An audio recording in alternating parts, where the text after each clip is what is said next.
Bienvenidos a Diaconía, el programa de televisión de Cáritas Diocesana de Toledo, aquí en Canal Diocesano de Televisión. Hoy es nuestro programa número 19. Estará dedicado al proyecto diocesano Rómpete un silencio, un proyecto coordinado por Cáritas Diocesana de Toledo, en el que participan también la Delegación de Familia y Vida, la Delegación de Apostolado Seglar, la Fundación COF y el Secretariado de Pastoral de Migraciones. Un proyecto que nace para acompañar a las mujeres víctimas de violencia, que han sufrido o sufren violencia, y también a sus hijos. Y en la formación hoy vamos a hacer casos prácticos de la Escuela de Acompañantes, por eso la palabra elegida es práctica.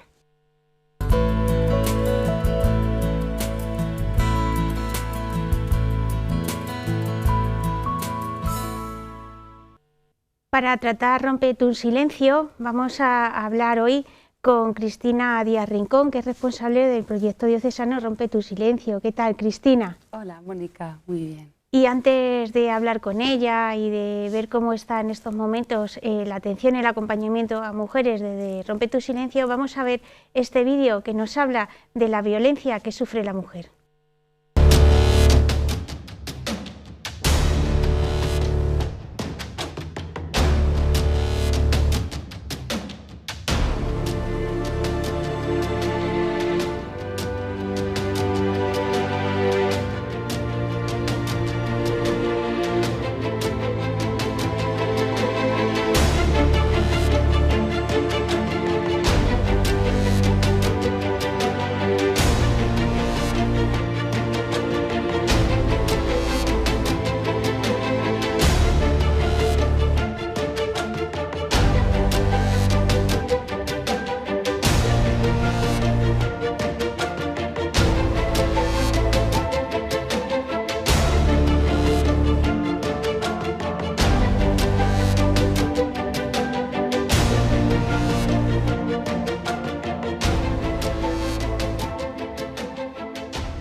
Cuando es totalmente una ilusión, es mentira. Es que es totalmente mentira. Me siento muy culpable porque no tenía que haber aguantado tanto y bueno, pues es que por mi culpa mis hijos han sufrido mucho. Tú estás hundida, estás mal y tienes miedo. Piensas que después va a haber una repercusión y que puede buscarte y matarte. Es que esto es así. Tu mente es que él puede hacerte algo a ti, o peor aún, que pueda hacérselo a tus hijos. No sé cómo explicarlo, o sea, se me han abierto los ojos, tengo una nueva oportunidad de volver a empezar y voy a aprovecharla, y tengo muy claro que se acabó el mirar atrás. Son como mis hermanas, son mis amigas, son mi familia. A Dios, he salido de todo eso.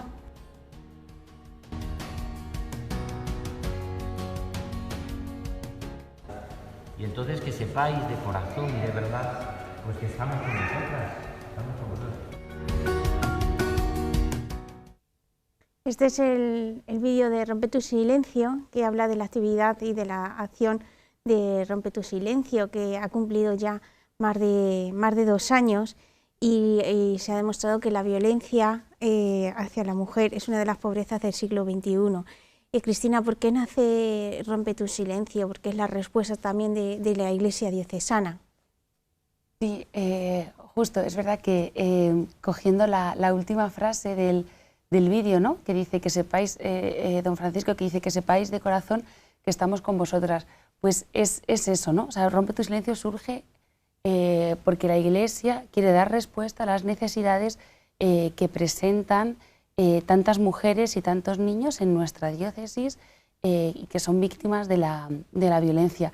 El entonces arzobispo don Braulio ponía en su carta pastoral justamente esto, ¿no? Como que no podemos conformarnos con la rabia que nos produce el ver noticias, ¿no?, y el ver situaciones de violencia, pues que nos duelen o que nos indignan. No podemos conformarnos con esto, ¿no?, sino que había que dar un paso más allá. Entonces, en este sentido, pues nace este proyecto que pretende lo que decías, Mónica, acompañar a las mujeres, o sea, estar a su lado, ¿no? No solo no conformarse con la indignación, sino ir más allá. ¿Cómo llegan las mujeres a romper tu silencio y en qué condiciones llegan? Porque en el vídeo se escucha también una voz real de una mujer acompañada por Rompe tu silencio. Sí. Las mujeres llegan desde diferentes puntos, ¿no?, de la diócesis, desde diferentes ámbitos, que lo hemos dicho muchas veces, ¿no?, pues desde otros proyectos de Cáritas, desde la acogida, sacerdotes, centros de la mujer, servicios sociales, la policía también manda, ¿no? Mujeres también hace derivaciones y es verdad que las mujeres llegan en condiciones pues muy dolorosas, o sea, como de situaciones de mucho sufrimiento, ¿no? Es verdad que una mujer, por una parte, ya ha dado como ese primer paso, ¿no?, de pedir ayuda, que eso siempre lo decimos y es que es real, que eso no es fácil y es al final el primer paso, ¿no?, para el cambio de vida. Pero es verdad que son situaciones muy complicadas, de mucha soledad, de mucho aislamiento. Al final, en gran parte, como que el círculo de personas, ¿no?, que estaban a su alrededor, pues se han retirado también a causa de toda esta violencia. Las madres que vienen con los niños, pues con mucho miedo, ¿no?, de las represalias, de lo que puede suceder a partir de ese momento, ¿no? Entonces es verdad que son situaciones muy, muy complicadas, pero que, como digo, que ese primer paso pues ya es como un paso gigante, ¿no?, para conseguir el cambio. En estos 2 años y medio o algo más, ¿cuántas mujeres habéis acompañado? También este último año de pandemia, se ha incrementado significativamente el número de personas que estáis atendiendo, ¿no es verdad? Sí, desde que comenzó el proyecto hemos recibido 136 demandas y es verdad lo que comentas, ¿no?, que el confinamiento como que era la opción, ¿no?, para como la opción sanitaria como mejor para protegerse, ¿no?, de la pandemia. Pero es verdad que para la mujer que sufre violencia y los niños que sufren violencia en casa, pues el hecho de estar las 24 horas del día, ¿no?, en la vivienda, pues complicó mucho, ¿no? Complicó mucho estas situaciones y sobre todo complicó la salida, ¿no?, porque al final como que era muy complicado, ¿no?, muy complicado contactar. Teníamos casos pues que había que te avisaban por WhatsApp, luego borraban los WhatsApp, porque claro, no se podía hablar ni por teléfono. Claro. Al final estás entre 4 paredes, ¿no? Pero sí que es verdad que cuando terminó como esta primera fase, ¿no?, de confinamiento, vimos incrementado en un porcentaje súper alto el número de demandas.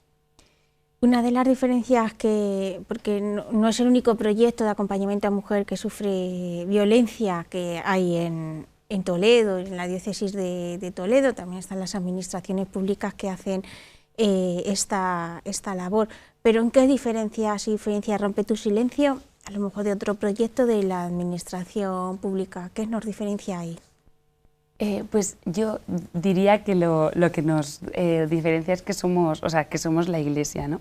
Es verdad que nuestro acompañamiento también es profesionalizado, ¿no? O sea, Cáritas cuenta con profesionales preparados, ¿no?, para ayudar a las personas, ¿no?, en este sentido, pero somos la Iglesia. Y eso es verdad que parece que hacemos lo mismo, pero como con un añadido. Y realmente no, o sea, eso es como que lo cambia todo, ¿no? Porque supone hacer las cosas de forma diferente. O sea, el trabajo no es el mismo, ¿no?, porque le añades el amor de Dios, ¿no? Y eso al final es lo que transforma todo. Y es verdad, y es que tenemos que estar, o sea, tan convencidos de esto, porque hay veces que a lo mejor podemos caer como un poco en la desesperación, ¿no?, por tanto sufrimiento. Pero, jolín, es que somos la Iglesia. que somos la Iglesia, y eso o sea, en ese sentido no podemos dejar, ¿no?, de proponer de proponer y de anunciar lo que tenemos, que es Jesús y que es el que puede cambiar tu vida realmente, ¿no? Entonces, yo creo que es eso, que estamos orgullosos, ¿no?, de decir pues precisamente esto, como que lo que nos diferencia, que se transforma, o se traduce más bien en la atención espiritual. Por eso la presencia de los sacerdotes es muy importante, ¿no? Sí, es fundamental porque es verdad que el sufrimiento y el dolor se ve de otra forma, ¿no? Por el acompañamiento, porque tienes a una persona que va al lado y porque ese acompañamiento pues llega a sanar el corazón. ¿Qué necesita ahora Rompe tu Silencio en temas de financiación? Porque que una mujer con sus hijos salga de su casa, hay que darle otra, ¿no? Hay que acompañarle en todos los sentidos, sí, hacerle como pues una intervención, ¿no?, que llamáis vosotros. ¿Cómo se financia Rompe tu Silencio y cómo podemos ayudar también económicamente, porque también es necesario? Sí, Rompe tu Silencio se financia, aparte de fondos propios de Cáritas Diocesana, las delegaciones que comentabas antes hacen aportación también.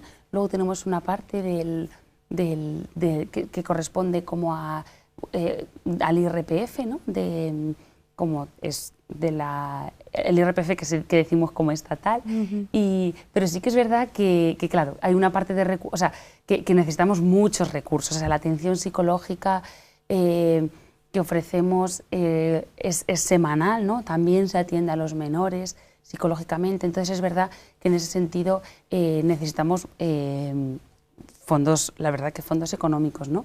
Y luego, pues, o sea, el número de cuenta que lo tenemos en la página web, ¿verdad, Mónica? Pues ahí se puede hacer transferencias, quien pueda, y también la oración, que parece que es, yo qué sé, que parece que hay muchas veces que lo decimos por decir, pero jolín, es que en serio, o sea, que la oración mueve montañas, y yo creo que al final es lo que nos sostiene, ¿no? Hay una que últimamente la estoy leyendo a Santa Josefina Vaquita, que sé que la patrona de la, de la trata. Justo, y la estoy leyendo un montón, y es que tiene una frase súper bonita que es algo así como: yo soy amada, como suceda lo que suceda, ese gran amor me espera, por eso mi vida es hermosa. Y realmente creo que es tan importante como la intercesión, precisamente por eso, ¿no? Porque es necesario que la mujer que está tan herida se sienta amada, porque eso lo va a cambiar todo. Y lo sabemos nosotros, ¿no?, por experiencia, siempre, que en medio del sufrimiento, pues el sentirnos amados y el poder amar, pues lo cambia todo, ¿no? Entonces, por eso como que la oración es súper importante, lo primero, antes que el dinero. Y ya por último, en estos más de 2 años que llevas también como responsable del proyecto diocesano Rompe tu Silencio, ¿qué ha supuesto para ti personalmente? Porque habrás escuchado casos tremendos, historias de vida que casi te rompen, ¿no? Sí, es verdad que yo veo, bueno, y supongo que queda por delante, ¿no? Pero es verdad que yo, o sea, he tenido como un camino como de aprendizaje súper bonito, porque yo lo flipé cuando a mí en el 2018 me quedé, ¿sabes? Era como surrealista, Mónica, pero surrealista total. Y luego lo que pasa es que luego empiezan a venir, luego te das cuenta de la acción de Dios, porque de repente tienes a una mujer delante y claro, ahí pues algo tienes que hacer. Algo tienes que hacer. Y ahí se ve, pues, de verdad, como lo que decimos, ¿no?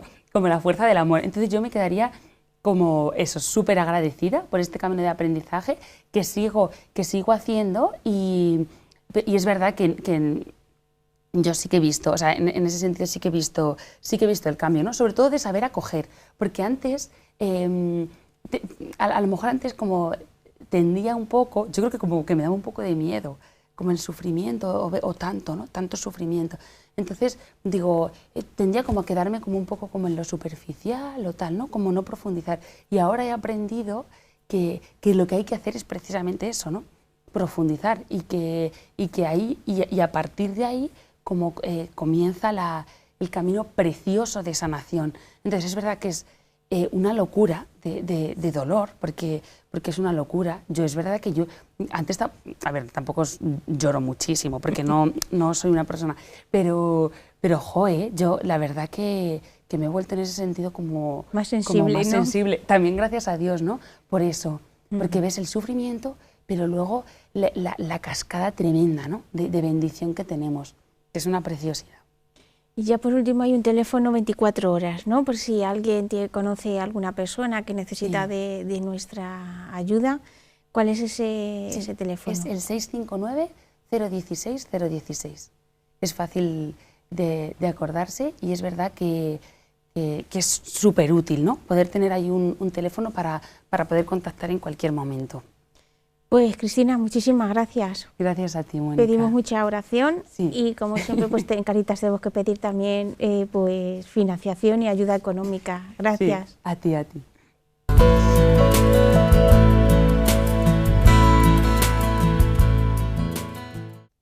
Y en formación hoy empezamos ya con los casos prácticos de la Escuela de Acompañantes, por eso hoy la palabra elegida es práctica. Y estos casos prácticos los vamos a ver con Balbina Rojas, que es responsable de formación de Cáritas Diocesana de Toledo, que una semana más está con nosotros aquí en Diaconía. ¿Qué tal, Balbi? Bien, Mónica, gracias. Empezamos con la parte más práctica del acompañamiento. En las últimas semanas hemos visto un poco la parte teórica, porque acompañar, las razones del acompañamiento, que debemos tener en cuenta antes de iniciar la etapa de acompañamiento a las personas o familias que acuden a nuestras Cáritas. Vamos a recordar un poquito lo que hemos visto en los dos últimos programas. Sí, hay que recordar que este tema de la Escuela de Acompañantes es un tema que está previsto para realizar sobre todo de manera dinámica. Los voluntarios se reúnen por grupos y se les exponen estos casos prácticos que veremos al final de nuestro espacio de formación. Pero hay que recordar que como pasos previos al inicio del acompañamiento, la acogida se hará normalmente en la sede de Cáritas, donde el voluntario o los voluntarios que estén a cargo de la acogida van a hacer una serie de entrevistas en las que van a tratar de recabar toda la información posible de la persona o de la familia que demanda nuestra intervención, que solicita la ayuda de Cáritas.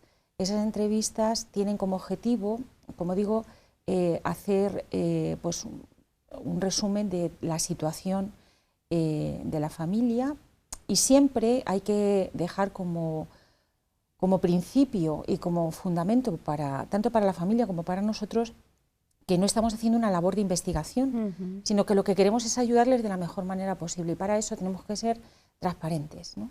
Reflejar exactamente cuál es nuestra situación, qué demanda o qué demandas tenemos, y bueno, para eso pues hay una carpeta en la que se van consignando los datos más importantes. Por supuesto, la situación legal de la familia. Hablo especialmente cuando las personas que acuden a nosotros son inmigrantes. Es muy importante saber en qué situación están, si tienen permiso de trabajo, permiso de residencia, si están en situación irregular. Después es verdad que también se les va a pedir una cierta información, bueno, pues de qué deudas pueden tener, qué ingresos están teniendo, si no hay ingresos, si los hay, a cuánto ascienden. Con el fin, vuelvo a repetir, si no recabamos esta información, puede que estemos ayudando a personas que realmente no lo necesitan y estamos privando de ayudas a familias o a personas que sí que verdaderamente puedan estar necesitando. Una vez que a través de las entrevistas que se estimen oportunas recogemos toda esta información, lo habitual es que los voluntarios se reúnan y bueno, pues se asigne el acompañamiento de esta persona a algún grupo. Habitualmente son parejas de voluntarios, van a ser los encargados de acompañar a esta familia. Después, una vez que ya hemos iniciado esos acompañamientos, que es verdad que se estaban haciendo antes de la pandemia a domicilio, es decir, los miembros de Cáritas, los voluntarios de Cáritas acudían al domicilio de esta familia y allí pues bueno, un rato de conversación distendido y un poco para conocer de una manera pues más real la situación y conocer a las personas que forman ese núcleo familiar, pues se hacía el acompañamiento de esta manera. Ahora la pandemia nos está privando de esto, pero hay algunos lugares donde sí que se hace. se buscan las maneras, ¿no? Son creativos en este sentido. Hay algunas caritas parroquiales donde se está visitando a las familias, pero se hacen espacios abiertos, en los patios que puede haber en las casas. Es importante. Lo de la visita a domicilio no es un capricho, no es una cuestión así baladí, sino que tiene su sentido. Es cierto que nos conocemos, pero acabamos de conocer a la persona cuando la situamos en su ámbito habitual de vida. Es importante la información que podemos recoger de cómo está organizada la casa, si la higiene está bien hecha, si la organización, o cómo están, si hay sensación de hogar, o bueno, son 4 muebles puestos ahí un poco al azar, podríamos decir. A veces visitamos casas muy, muy humildes, pero que desde que entras por la puerta estás percibiendo la sensación de cariño, de hogar, de familia, ¿no? Y bueno, todos esos datos que a veces no entran por la palabra, ¿no? Sino por el lenguaje no verbal y por lo que podemos observar, son muy importantes. Porque el acompañamiento también lleva una parte también de, por ejemplo, de educación en hábitos de comportamiento, de consumo, que eso también se encuentra cuando entras en casa. Eso es que a lo largo de ese acompañamiento, de esas diferentes visitas que normalmente al principio se hacen acompañados por técnicos de Cáritas, que es verdad que tienen la experiencia de abordar pues estos encuentros para que no resulten pues tampoco muy fríos, saben cómo abordar ciertas situaciones, cómo preguntar algunos datos. Al final lo que queremos conseguir con este acompañamiento, con este encuentro, con este conocernos, es poner ciertas metas, establecer, hacer como convenios, acuerdos, en los que tanto la familia como nosotros veamos, oye, pues a lo mejor podemos trabajar el tema de la organización del hogar, cómo vamos a organizar los horarios, porque nos hemos dado cuenta, o en el cole han comentado pues que los niños llegan tarde, o que van con los deberes sin hacer, con las tareas, o que les falta algún apoyo, ¿no? Pues vamos a ver cómo concretamos el horario, vamos a trabajar en eso y lo vamos revisando, quizá cada 15 días, cada semana, en fin, en cada caso se va viendo. ¿Puedes citarnos algunos factores que puedan incidir en el acompañamiento? Sí, porque es que más que diferentes tipos de acompañamiento, es verdad que hay situaciones que van a condicionar un poco ese acompañamiento. Por ejemplo, el horario de la visita. No es lo mismo visitar una familia por la tarde, noche, cuando ya todos, ellos y nosotros, estamos cansados del día, cuando como que el cuerpo y la mente y todo piden descanso, a visitarle pues a primera hora de la tarde o por la mañana.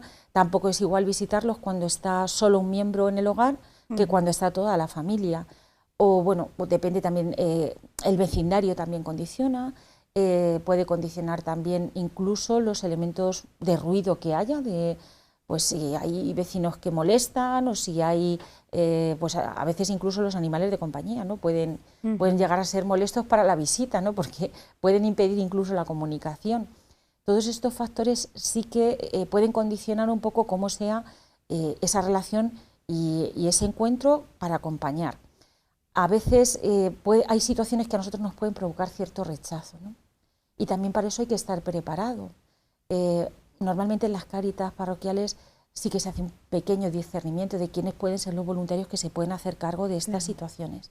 Cuando nos aparecen esas sensaciones de rechazo, primero hay que decir que es normal, hay ciertos hábitos o malos hábitos que, evidentemente no son agradables, y no es agradable encontrarlos, ¿no?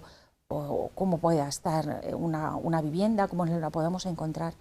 Pero siempre hay que recordar, ponernos un poco en su lugar. Y es verdad que los hábitos de higiene que nosotros podamos tener, o de organizarnos, o de horarios, o de disciplina, pues ellos quizás no los han tenido nunca. Entonces, hay cierto caos y con eso nos vamos a encontrar. Luego también, muchas veces, cuando se inicia el acompañamiento, cuando se recorre este camino, hay la tentación de pensar: yo tengo que resolver esta situación, o tengo que ayudar y aportar todo para que salgan de esta situación. Hay que saber que nosotros somos un punto de apoyo, que nosotros vamos a servir como un recurso para que ellos alcen el vuelo solos, pero que no está en nuestra mano resolver la vida de nadie, por suerte o por desgracia, ¿no? En muchas ocasiones nos gustaría. Sí que tenemos que estar ahí, bueno, pues para que la familia tome un respiro, para que sepan que durante unos meses van a poder andar con cierto despreocupación de gastos que quizás les están asfixiando, de deudas pendientes, pero siempre con la finalidad de que al final sean ellos los que vayan ganando en autonomía, ¿no?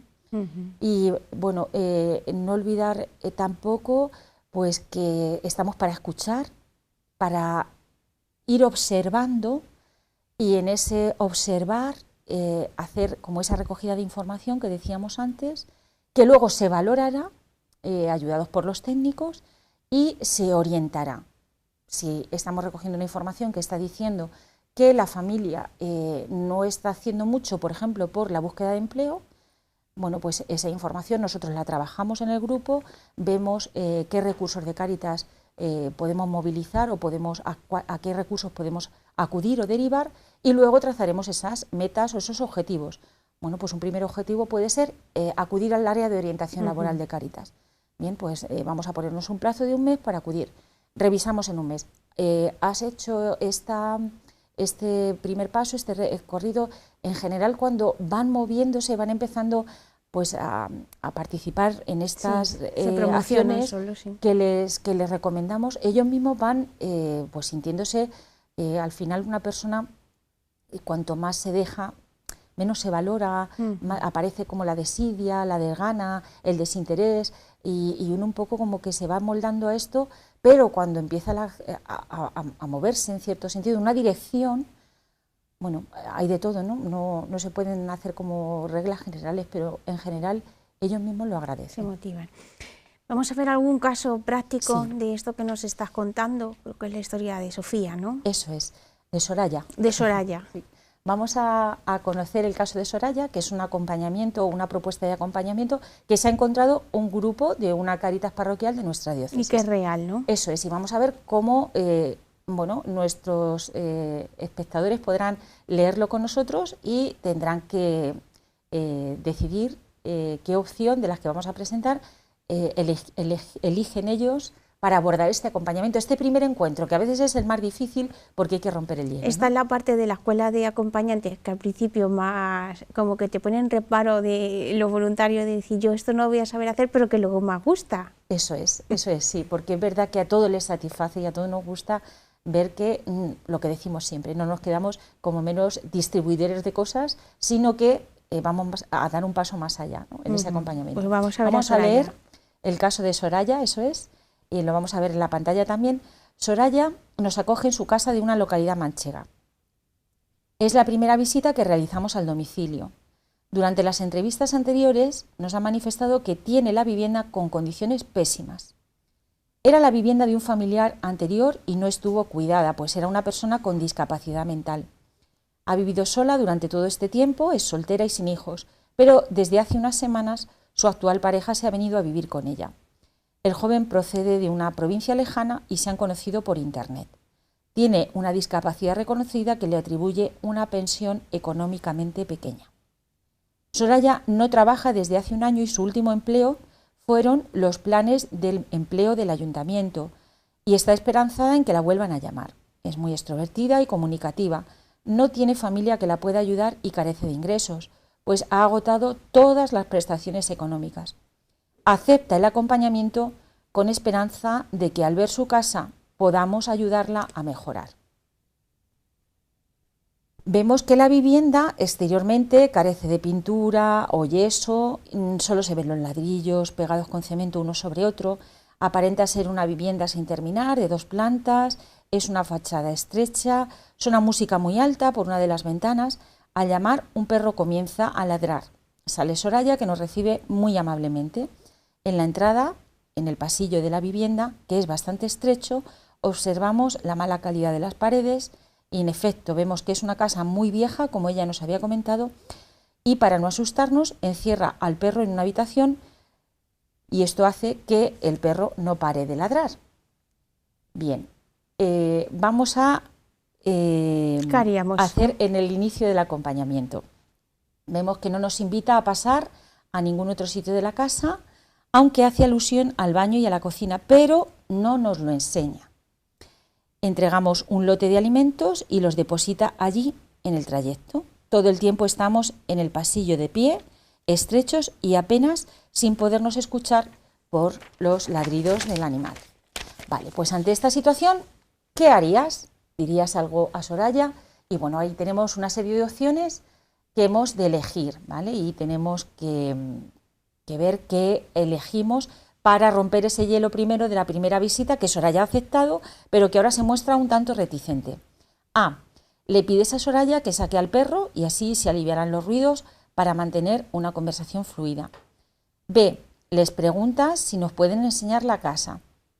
C. Pasamos al salón para sentarnos y poder conversar tranquilamente. D. Fuerzas un poco caminar por el pasillo hasta que no tengan más remedio que invitarnos a pasar. E. Aguantas el tipo de pie en el pasillo hasta que nos marchemos. F. No sabría qué hacer. O G. Otra opción.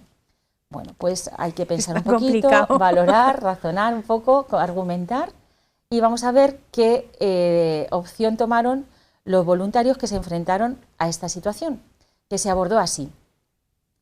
El primer encuentro fue un poco frío debido a su estado. También, a ser la primera vez, estaba un poco tensa y distante. Se mostraba a la defensiva, como si no quisiera que estuviéramos allí. Nos atendía en el pasillo. Concertamos una segunda visita y ahí ya sí pudimos entrar al salón y estar en un entorno más cómodo y de más confianza. A medida que pasó el tiempo, se empezó a soltar un poco y nos contó con más profundidad su situación. Bueno, ¿de qué nos da pista esta situación que abordaron en este grupo de Cáritas parroquial? Primero de todo, no hay que forzar nunca. Es verdad que ella había aceptado ese acompañamiento en la acogida, le habíamos ofrecido la posibilidad de visitarla en casa y había dicho que sí, pero probablemente en ese momento, bueno, pasó cualquier circunstancia, claro, se sintió nerviosa y nosotros que esperábamos poder entrar a la vivienda, visitarla, que nos la enseñara, sentarnos un rato a conversar, nos encontramos con que ella está a la defensiva, nos recibe en el pasillo, no nos invita a pasar, además tenemos a un perro que ladra insistentemente. Bueno, pues en este caso lo que se hizo fue lo que se tenía pensado, porque es verdad que se había quedado con ella en entregar un lote de alimentos y a continuación lo que se hizo fue, bueno, pues tranquilamente hablar lo que se tenía que hablar en el pasillo, concertar una segunda visita en la que ella ya, sí, una vez que nos había visto en casa, nos había abierto la puerta y habíamos tenido ese pequeño encuentro breve y un poco tenso, ya sí, en ese momento estaba más receptiva. Pudimos entrar, sentarnos tranquilamente, conversar y bueno, pues recoger mucha más información que se fue ampliando en los sucesivos encuentros con ella. Como decíamos al principio, vernos en un lugar que no es un despacho, que no es un lugar externo a nosotros, sino vernos en nuestra propia territorio, por así decirlo, es verdad que a veces desbloquea, hace que bajemos barreras y que nos abramos y expresemos exactamente la situación en la que estamos. Bueno, pues nos hemos quedado sin tiempo. Este es uno de los casos que se ven en la escuela de acompañante y que, si Dios quiere, podremos ampliar también más adelante en los próximos programas. Balbi, muchísimas gracias. Gracias a ti, Mónica. Y nosotros ya hemos llegado al final. Hoy hemos hablado del proyecto de Mujer Rompe tu Silencio, de acompañamiento a mujeres que sufren violencia. Si conocen a alguien y que nosotros como Iglesia los podemos ayudar, pues llamen a Rompe tu Silencio o nos llaman a Cáritas. Y como ven, acompañar es difícil, pero tenemos que hacerlo y estamos obligados. Estamos entrando, como decía don José María Cabrero la semana pasada, en terreno sagrado y como cristianos, como hijos de Dios, tenemos que estar ahí. Muchísimas gracias por acompañarnos. Que Dios les bendiga. Hasta el próximo programa.